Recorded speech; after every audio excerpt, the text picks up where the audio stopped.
Hey, is AI making us dumber and dumber and dumber? Guys, as someone who has taught AI to thousands and thousands of people from all walks of life, HR managers, so on and so forth, I'm humbled to say that in the past few years, I realized something really extraordinarily cool, which is there are two kinds of people we have on a planet. Number one, people like the ones who are watching this and who kind of are concerned or maybe are worried or think about these things. And the two, which is like 98% or 99% of the planet, who don't give a shit what happens. And I'm fine with both kinds of people. I have both kinds of people in my family and my close circle. Perfectly fine. So let's look at AI from the point of view of extremism. All right. On the left spectrum, we take if AI goes completely out of hand, and if right spectrum, we take if everything goes fine. Let's start with the best scenario on the right. Everything goes fine. Well, AI gives us a lot of money and so on and so forth. And no one has to work because AI is doing all the work. AI is doing the code. AI is building the software. AI is building company. AI is selling. AI is doing customer service, blah, blah, blah, so on and so forth. AI is selling to AI. AI is selling to humans. Everything is happening. Great days are happening. We are all free. Someone is swimming. Someone's dancing, painting, creating origami, doing, what is that? Ikigai, and making porcelain, so on and so forth. Things are great, right? Now let's look at the opposite side of it, the diametrical opposite side, the left side of it, which is AI is out of our hands. What's the worst case scenario that I think that can happen? Well, 5 people control 8 billion people. I'll tell you how. If you were to create a scenario of 5 billion controlling 8 billion people, it wouldn't work, How can 5 people, even in their most powerful, physical form and shape, cannot control, no matter how rich they are, 8 billion people, but they can. What if these 5 billion people have but these 5 people have the AGI to control the 8 billion people under them? And you know what 5 people I'm talking about, the super mega rich who are technically at the forefront of AI? The 5 most important people in AI. You know them, right? By name. Some of them are hardcore right wingers, some of them are futurists, some of them tend to be pro humanity when all they talk about is dominating human beings in the background. Multiple faces they have. Anyway. So 5 people controlling 8 billion people with AGI. Now, how does this AGI work? Well, if you ever read a book called 1984, it's a book by George Orwell. It describes something called the Orwellian part of the society. The Orwellian society. It's a very simple thing. There's a city. I'm not going to spoil the fun of reading it, but it's a city, and there's something called the Big Brother, and the Big Brother is watching you all the time.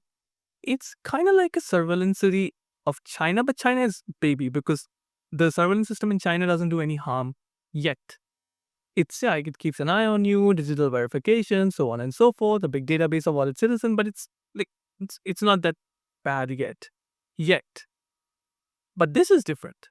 The Aurelian society, if you do something which is against the wish of Big Brother, you'll be punished, right?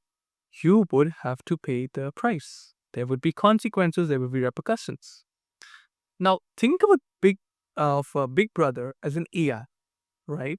As a synthetic AI who decides what is moral and what is ethical and what is immoral and what is unethical. And you may think I'm on some substance or anything like that. I'm not, guys. I'm not. You gotta read these things. I- If you were that deep into AI and teaching it and at the forefront of things, you would literally resonate with what I'm saying.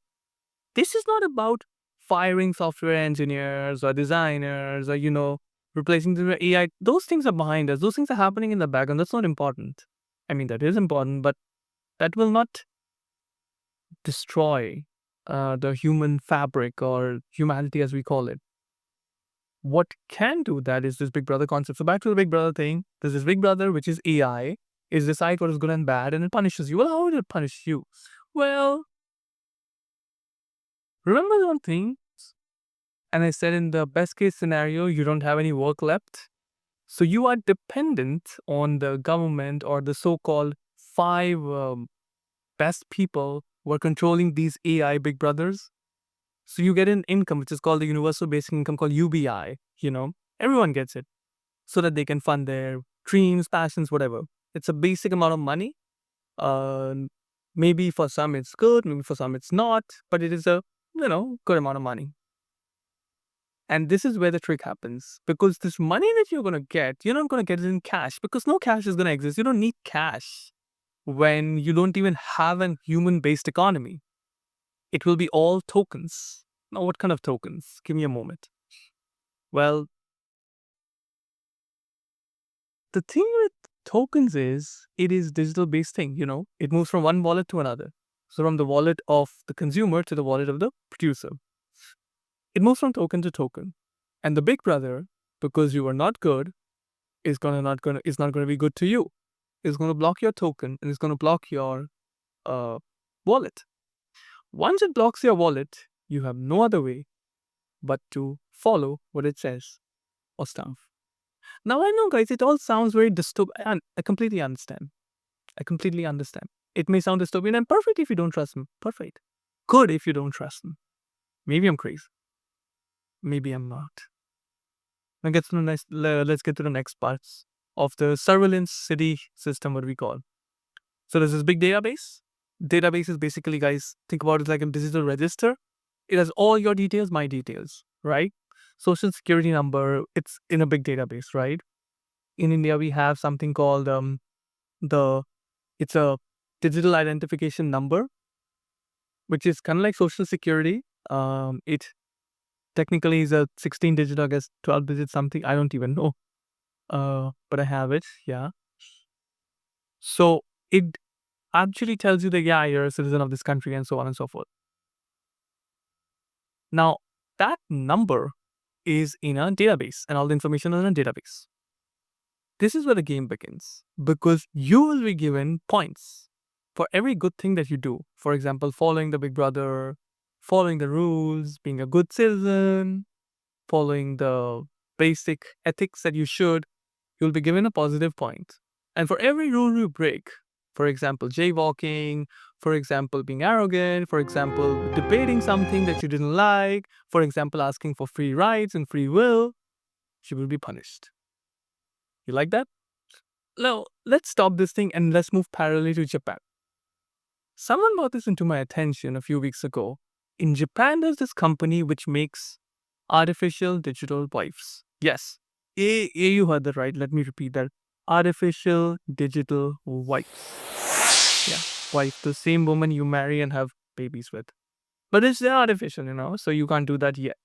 So there's this big box kind of a thing, and there's this hologram of this woman. It's not a woman, it's kind of like an anime, manga thing, and she's your wife. Now, how does that work? Well, really easy. Single, lonely, desperate men under 30 or under 40 can't get married, don't want to get married, have been rejected, losers for the society, don't have a good job, so on and so forth, which is a big chunk of Japan and, Asia, where I live in. They have this thing, they buy something called this digital wife and they marry her. So up until this moment, when I'm talking to you, 4,000 people have already married her in Japan, specifically. So they marry her. This device is connected to their lights. So the lights and fans. So you can talk to her like, honey, would you like to turn off the lights? And she will do it. Good morning, good evening.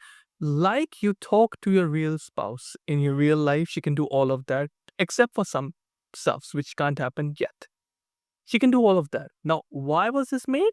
Well, to make sure young men are not lonely. Think about that. 4,000 men in their right mind and headspace marrying a digital woman over trying to even woo a real woman in 2025. If you don't think that is scary and we are moving into a more lonely dystopian world, then I think you should be living under the rock humbly. Because you gotta be such a big fucking idiot. Sorry to say this, but I have to see all this and believe that we are gonna be fine. And here's the thing, guys. I'm very optimistic on AI. I teach it, I build stuff on that. I love it. I love it. Love, love, love it. I would not have it any other way. Perfect. Let's get to AGI as fast as possible. Let's use it. Let's build it. But if getting to AGI, well, before getting to AGI, we have these problems Like 4,000 able-bodied men in Japan marrying a digital woman? Guys, this is not even a fantasy anymore. Think about that. Japan is like 150 million people. It is not even as big as India, like 1.45 billion people. It's a small nation, yeah. 150 million people, like almost 30-40% of the United States, but still it's a small, population. These people are marrying. And forget about marrying. Let's keep that aside again as the first point. No one's getting married because the loneliness and all those things. And then using these digital companions, which are number one, not real, number two, made up, number three, the conversations are literally your head's conversations that they're bouncing off a different language and saying sweetie and honey and all those words. This is how LLMs work, large language models. The artificial conversation, synthetic conversation, there is nothing called a brain of AI. The input you put in, the input tokens you put in question, request, prompt, would decide the output you get. Period. That's all it is. There's a huge information that is trained on books and stolen stuff and copyrights, movies, blah, blah, blah. There are guardrails, and it shoots out the other thing. You give it a PDF, it would read it, it would explain it to me in the words of Stephen Hawking and Albert Einstein. It would do that. It's basically trained data, and on the trained data, you push your input, and it gives you output. Period. When you are connecting emotions to those stuffs, and people are, guys, and the way these AI models talk, people are going to do that, and they are doing it. That leads to really, really bad circumstances. I can't tell you a lot, because no matter how much I tell you, if you don't experience this, you won't get it. So you have to experience it. The moment when you are willing to spend more time with your AI wife, as in Japan, over your family or the people, real human beings you can touch, made up of blood and flesh around you.